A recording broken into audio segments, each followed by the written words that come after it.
Flint's water crisis stays in the national headlines. We'll talk about the latest in the investigation and what's happening on the ground. And the Iowa caucuses are tomorrow. Our roundtable on what to expect. Today is Sunday, January 31st, 2016, and this is Flashpoint. Hi, welcome to Flashpoint on this last day of January, which means tomorrow, all of the talk, all the money, all the debating, all the campaigning, now it all starts to count. It has been the craziest election cycle most of us political junkies have ever seen, but now that the Iowa caucuses are just about here, does all of that craziness continue, or, as we start to keep score for keeps, does this election fall back into something we recognize? We will talk a little presidential politics coming up later on this morning, but first, we again turn our attention to Flint. The governor has tried to change the conversation from who did this to let's fix this, but it wasn't easy in a week that saw an MSNBC town hall meeting that was open season on the governor who declined to attend. And then word broke that when the water in Flint started to taste bad, state employees working in Flint had purified water brought in so they didn't have to drink the nasty stuff coming out of the spigots, a courtesy not extended to residents for months. We'll talk about how the governor is managing this horrendous moment. But first, in just a minute, we're going to take you to Flint to get the latest from our Hank Winchester. And then we will talk with Kurt Guyette, the investigative journalist for the ACLU, who howled long and hard about Flint until people finally listened. It's today on Flashpoint.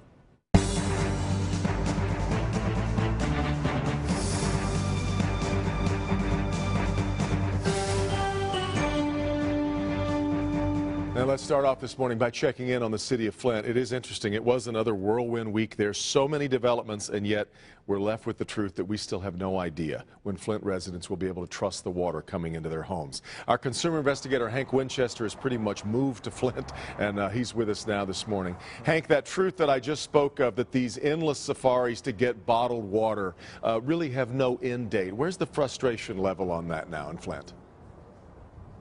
And that's a great point, Devin, is that the resources are now in place, and we've seen a big shift during the last few weeks. You know, the National Guard really stepping up. We have so many donations making their way here to Flint. But at the end of the day, people are still having to leave their homes every morning, drive to the fire stations, wait in line for that water, and they've been doing this for quite a while. They have no idea how long they'll have to continue doing it, and that's why people here are still so frustrated.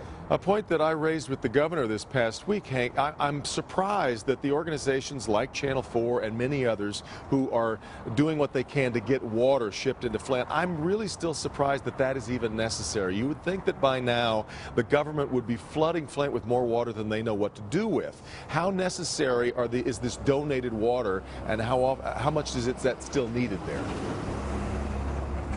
Unfortunately, the reality is, Devin, it is still needed, because you think about a typical family of four, how much water they're going to go through in a day. Families are going through, cases of water every couple of days just to make it through with the bare necessities.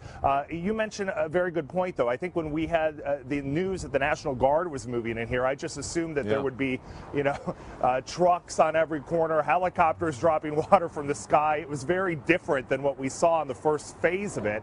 Just 7 Guards members here in Flint. Now we're up to more than 150. But again, those people are just in place handing the water and bringing it to people in their vehicles. The water still needs to come here to Flint. And again, that's the frustrating point here, is we have no idea how long people are going to have to rely on using bottled water.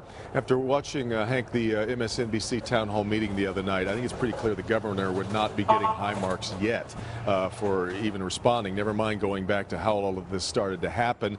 You were asking him this past week, when are Flint residents going to start seeing you here on the streets, walking around? And I guess the question is there a frustration level with that with residents? Is that just something journalists are interested in? Or would it be kind of impossible? He got booed out of a restaurant the other night in Ann Arbor, apparently. Maybe it's tough for him to go anywhere right now, but what do you suppose is the relationship right now between the residents of Flint and their governor? I think it's strained, to say the least, because you have to remember Rick Snyder has said that he first knew about this situation in October. So if that is the timeline, then why from October now till the middle of January hasn't he been able to have maybe a town hall of his own, to have an opportunity to talk to the public one-on-one? Yes, he's been very proactive with press conferences here in Flint. He has had teleconferences where we've heard thousands of people have dialed in, but the people that we're talking to at the fire stations and in neighborhoods are wondering why they are not seeing the governor out in those areas. He stopped at 2 fire stations early in the morning to thank volunteers, but I think the people are wondering why they are not seeing him or having one-on-one time with him to show him exactly what's happening in their homes. All right. Hank, we will let you get back to your work there and telling the story of what's going on in Flint. Thanks very much for the time this morning. I appreciate it. My next guest 3 nights ago was named Journalist of the Year by the Michigan Press Association. He was the one hammering out the constant drumbeat that something was very wrong in Flint. Detroiters know him from his days at the Metro Times, but this work came notably, we'll talk about this, from his work as an investigative reporter for the American Civil Liberties Union. Good to have Kurt Guyette back with us on Flashpoint. Kurt, congratulations on the award the other night. Well, thanks, and thanks so much for having me on. Happy to have you back with us again. Let me start with, I think, the central question that still vexes a lot of people, and you've been on this from the start. Have you been able to figure out really where the blame lies for how we got to where we are today? Well, we know for sure where some of the blame lies. Some of it is with the employees of the city of Flint, but you know, they were really employees of the emergency manager appointed by the governor. During all this crisis, Flint was under the control of a series of emergency managers, all appointed by the governor. So there is blame for there. And obviously, the Michigan Department of Environmental Quality, their response to this, plus they were supposed to be providing oversight to the city's testing, but then you get to a problem with the emergency manager law itself. It eliminates checks and balances. You don't have Flint as an independent entity doing these tests, and then the Department of Environmental Quality is an independent entity. They're all really extensions of the governor at that point. The Dennis Muchmore email that said, I'm trying to figure out how this is our responsibility. I think a lot of people were trying to figure out how it was whose responsibility it was. How is it not their responsibility? Well, that's the other issue, isn't it? Yes. In fact, one of the things that you've uncovered from looking at this, there is negligence, and there is not doing your job well. Yes. And then there's also something that creeps more into, I guess, what you'd call criminal negligence. And I think what you've described is we've seen people who were maliciously fudging the numbers to show that there was compliance when there really wasn't any. Oh, that's without a doubt the case of what happened in Flint, was that the city and the MDEQ collaborating were doing things that were both exploiting loopholes in the law, but also deliberate actions to make sure that their tests came in below the federal action level, because if they came in above, then they were going to be out of compliance, and they would have had to take the extraordinary effort of starting to replace all these lead service lines, which is there's 15, 20. I saw one document suggesting there might be 30,000 of these lead service lines in Flint, which is just a huge cost, you know. And that's just Flint. That's just Flint. Where people are starting all over the country now to ask about the lead lines that are underneath. Rightfully so. And the MDEQ protocols, unless they've been changed, one of the things that they instruct people to do is before they do their test, they're supposed to let it sit for at least 6 hours, the water, so that the water has time to accumulate lead. Their protocol is to instruct people to pre-flush their systems before they do that. So they're guaranteeing that it's the freshest possible water. Mark Edwards from Virginia Tech, one of the heroes in this, says no legitimate scientist looking for lead would instruct people to pre-flush. Miguel Del Toro of the EPA, another really the unsung hero in all this, was just outraged when he found out about the pre-flushing, that it's guaranteed to skew the results low. So that's going on throughout Michigan, and not the only state. Other states are doing that as well. Is this reasonable from the experts you've talked to think that we can recoat these pipes and that's going to be fine, or do we really need to think about an entire new set of infrastructure, new pipes? Edwards believes that it can be, you know, now that they're using Detroit water, which is far less corrosive. They're adding the mandatory corrosion control, which should have been used from day one in Flint, which started the but whole was problem. not. Right. Well, it was a combination. The river being so corrosive, you know, there's some question of how much they could do in the first place. But, and the due diligence, talk about a lack of due diligence to make sure that that water was going to be safe from day one was not done. And the decision not to use the corrosion control, given the minimal expense of it, is absolutely just mind-blowing. It looks dirt cheap now compared to where we've arrived. Or even to use the river in the first place. They said they're going to save $5 million. Now it's like, I don't think it's an exaggeration at all to say this is going to end up being billions of dollars. So to save $5 million, you know, between the infrastructure damage, the damage to the kids, what it's going to cost to special education, all these things, you know, it's insane. A lot really. of people have suggested that this is really a story about poverty, about minorities, that this wouldn't have been allowed to happen somewhere else. Is that your read on it? Well, we'll look at the cities that were taken over by emergency management, and the school districts, you know, low income and majority minority. So this wouldn't have happened because those cities don't get taken over by emergency managers in the first place. So that's one. And then really the concern people showed toward it in the media, frankly. There was a long time before the media really thought this was an important story. Which had to be where you had to be very frustrated come September as you were starting to see these results coming in and not getting a whole lot of traction. Well, but one of the things that happened was that the independent test, like Edwards says, the most important thing, or the most dangerous thing, is not having lead in your water. The most dangerous thing is having lead in your water and not knowing about it. And the city and state kept assuring people that it was safe, time and time and time again. And, you know, we got together with Edwards and citizens in Flint. You know, 6 months ago, we're sitting in the basement of the Saints of God Church saying, what are we going to do to find out what the real truth really is? And the answer was to do our own independent test. So, you know, it wasn't really frustration. It was, what are we going to do to get to the truth? And it was just like determination to get there. We got a little bit of time left, and I really want to get to this last point, though, which is that you won Journalist of the Year writing for the American Civil Liberties Union, which is not a typical newsroom. No. This is showing us a new way, isn't it? Well, it's certainly one new way.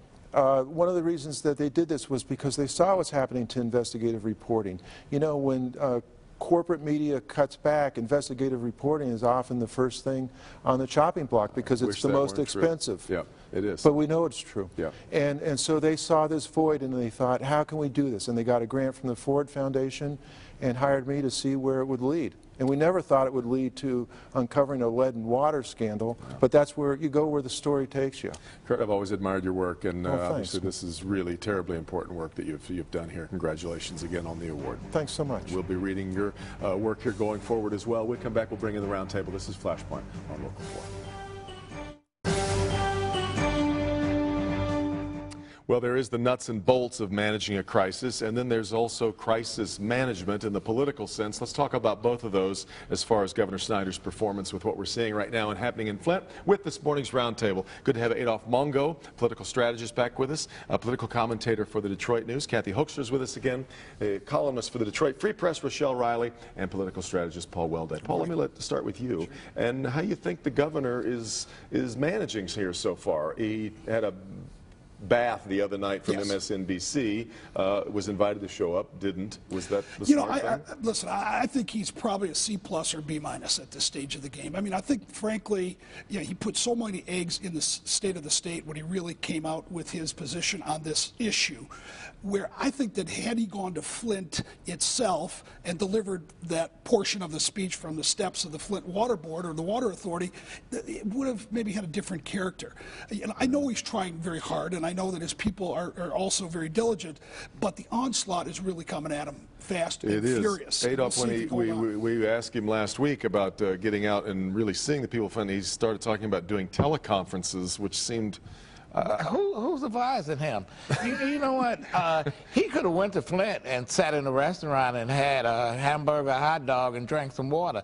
Even during the worst times in the '67 riots, the late Mayor Kavanaugh went into the heart of 12th Street and shook people's hands and told them, you know what, we're going to watch out for you. This is Flint. This is a tragedy. I compare it to Love Canal, Tuskegee experiment. I'm looking at all the worst things that ever happened in America in the last 60 or 70 years, and he did not go there and talk to the folks. Who's going to buy a house there? Who's going to rent a place? Who's going to bring a business? You tell me. Rochelle, the frustration level, especially, as I said, that the reality is sinking in, that this is a problem that is going to still be months, if not longer, in the solving. This is a problem that's going to take years. And if you're looking for a grade, it will have to be incomplete for a while. Yeah. Because even when they set up the Emergency Management Center, they set it up in Lansing. And they set up the Communications Center in Flint, which made no sense. I think that people are so upset that the idea of Rachel Maddow coming wasn't so much to bash the governor, although he got plenty of that, as to make sure people were hearing them, because they've been yelling for 2 years. Now, you know, a lot of us are late. All of us bottles of water. Absolutely. And, yeah. Who goes to a city council meeting and shows up a bottle of water that looks like it did, and then sends a letter to the governor, and nobody says anything? Nobody says, Governor, we got a real problem. And then, you know, like a year and a half later, he says, well, I just found out. I don't know whether it's because you're inept as a manager, that's who you got working for you, or you are just so out of touch that you didn't listen to them. And Kathy, the flow of information is going to, because there's still things that are backed up that we're going to continue to see, like the email that came out that showed that that state employees in Flint were getting purified water in their building. Right, we are going to keep seeing that. In some ways it's good, because we are learning, you know what? The water itself doesn't have lead in it, it was in the pipes. I mean, there were a lot of these little facts that are starting to come out. But in terms of getting back to the governor, and I do agree, whether he likes it or not, whether there are, as everybody is saying, which is true, there are many levels of blame to go around at a lot of different levels. Whether Governor Snyder likes it or not, he's the face of this problem. And he is going to have to be that face and own up to it. He's the CEO of a company. You don't send, you know, surrogates to your board meetings. No. You're the face of it. Own it.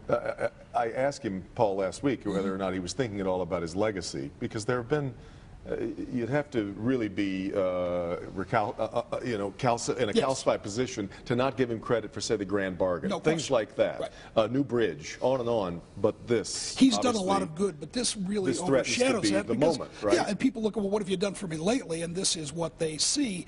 You know, I look at things too, like as Hank Winchester pointed out, they're sending the National Guard. 7 guys. Okay, I mean, it seems to be falling short of expectations, and what he needs to do to get ahead of this curve is to overwhelm with expectations, to meet them and exceed them in a way that really begins to solve this problem for the people of Flint. We've forgotten about them all the way through, and this is about those people. Anybody that demands these demands for his resignation, though, they don't know Rick Snyder. He really believes there's not a problem that he can't find a way to solve, but he's not going to step away from this. But even more than that, you know, if you're the person who's at the helm when this mess was created, it's your job to clean it up. I don't know if people look at the line of secession and look down that line and see somebody that they can do a better job. Is Brian Calley up to solving this? I'm not going to even address that. I'm just going to say that I think that right now he has to understand that there's a greater sense of urgency that he has applied to this ever. He better look at history, because when Watergate started, Nixon and them laughed. Yes, they did. You know what? That's just a little break-in, and it grew and it grew and it grew, and this thing is going to get out of hand for him if he doesn't. It's already out of hand. If he doesn't hug it, he's going to have to hug this thing. Hiring 2 PR firms. What is the PR firms going to do? Yeah, that is the craziest thing that I ever heard in my life. The other thing that's when I ask people about these class action lawsuits, when I ask lawyers, they say, well, remember, there's government immunity. It only goes so far. And if we start to learn that there was the kind of thing that Kurt Guyette was just talking about, which gets pretty close to criminal negligence, that government immunity dries up pretty quickly, and this could become a very, very expensive problem as well. Right, absolutely. And I don't know how many more PR firms would have to be hired to try to, you know, deflect the attention from that. I just think there's no getting away from what's down the pipeline. And again, so to speak. Yeah, so to speak. Yeah, and a nice pun with the Watergate too. That right. was, but absolutely, I mean, it'll again incomplete. There's a long ways to see where we go in terms of legal action. But I think And the money that has to be spent on the children. Unfortunately, though, there has been a lot of politics involved in this whole discussion and finger pointing, and I think we lose sight of who we're there to try to help. But I also believe that Andy Arena and Todd Flood, the investigation that's being launched by the Attorney General, will get to the bottom Could we of not these find crimes. somebody who hadn't contributed Flood? a lot of money to? Yeah. Thank you. They're independent people who are available.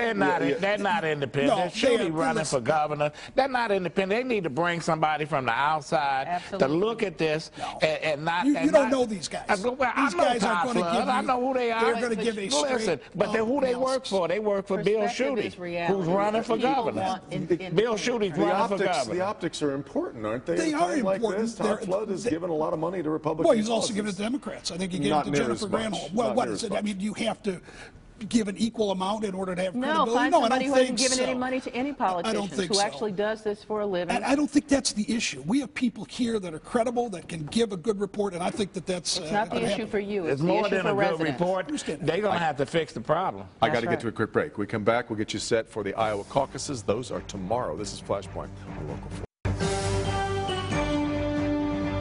All right, these very strange procedures known as the Iowa caucuses are tomorrow. Kathy, typically Iowa doesn't tell us who the winner is going to be. Will we know any more at this time, say Tuesday morning, than we do now about where this race is headed? I don't think so. I mean, yeah, you're absolutely right. In 2012, we had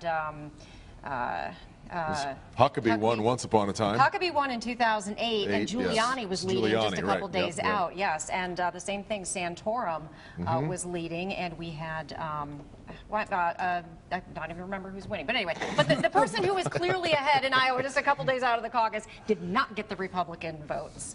Rochelle, what do we expect to learn here? Anything? I expect that it's still ridiculous that this whole thing kicks off in Iowa. That's number one. But the second thing is, I think that what you're going to find is that whoever is interesting, today will be exciting tomorrow, and we won't know who that is. And even then, until they get it down to 2 or 3 people, nobody's going to really care about anybody but Trump. Well, while it won't be determinative, I disagree with Kathy a little bit because I do think it will sort some things out. Trump, Cruz, Rubio, win, place, and show. The question is the order. If Trump wins, what does it say about Cruz's campaign in a state that he should win? If Cruz, in fact, though, does win and upsets Donald Trump, what does that mean? Adolph, does it mean anything if Bernie Sanders beats Hillary Clinton? No, Iowa doesn't count. It doesn't reflect what the country looked like. But you know what? This Republican battle reminds me of 1998 when Jeff Feiger said the most craziest stuff, and I worked with him there. It was a fun time to work with him, and he won the nomination for governor. Yeah. But guess what? And then got smoked. He got destroyed in the general election. This is what's going to happen. Hillary Clinton's no John Engler. Oh, I got to leave, and you get the last word. I got to leave it there. Thank you all very much for being here. Meet the Press coming up next, right after Mitch Albom's Heart of Detroit. Have a great week. We'll see you next time right back here on Flashpoint.